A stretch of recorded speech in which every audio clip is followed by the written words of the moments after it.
And that with a cup of coffee by mid-morning, every day, halfway through our village time, one of my friends and I would need a bathroom every morning. And so that became kind of our bonding time, is finding a bathroom. Well, this one morning in a village, we met a man who was struggling with his wheelbarrow full of water and 2 big buckets full of water. They had a well in that town, in that village, but he still had to get it across this gravelly road, and some of the guys on our team were helping him. They got it to his house. He's got sweat coming down his brow. He's working hard, just providing water for his family, and he's visiting with us. And finally we get up the courage and ask our translator if there is a bathroom here. And so he asks the man if there's a bathroom, and without hesitation, with no reservation, he brings us to the back of his yard and shows us the bathroom, and it's cinder block about this high, the walls, with a cement floor and a bucket. And he takes that water that he worked hard for his family, and proceeds to take about a couple of gallons and rinse down the toilet area for us. And I was deeply humbled by this, because we give out of our excess and out of our riches.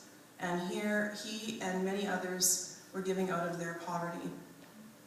And that made me think through the nights about this, and how precious our bottles of water were to us. And twice on that trip, God gave me opportunity to share my bottle of water with a boy who was thirsty. And I was taught to say no.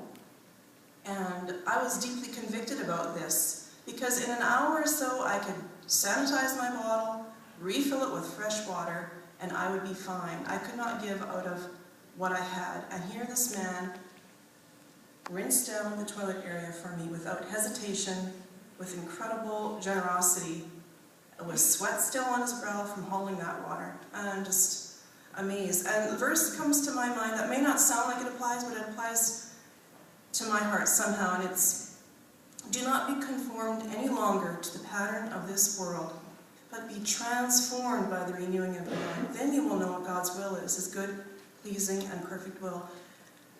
And I guess for me, there is a disconnect between what I say I'm believing, and what I was experiencing and what I was doing in Haiti with my precious water. And I think I've been conformed to the pattern of this world, and I am being transformed by the renewing of my mind to think differently and act differently. I'm not sure what that all looks like, but I know that I was convicted about that. And I confess that as sin. And I don't want anybody to come to me afterwards and say, well, you don't want to get sick, or, you did the best you could. No, that was sin. I had water, someone was thirsty. Now backtrack about 20-some years ago. I'm in Providence Bible College, and there's a missions class. And one of the students asked the professor, people who are living in poverty, and everybody around them is in poverty, do they really know that they're poor? And the professor pauses, and he says, yes. He says, when you don't have enough to eat, and your friends don't have enough to eat, you know you're poor. And you know that there are people in the world that do have enough. And I guess for me, I have been given knowledge. And I have a huge responsibility given to me to do something with that knowledge. Because someday I will be accountable for it. Not just for that one glass of water, not just for that second glass of water. Good thing you didn't give me a third chance, because chances are I would have messed up the third time too, but I have been given much. We have been given much. And what are we going to do with that?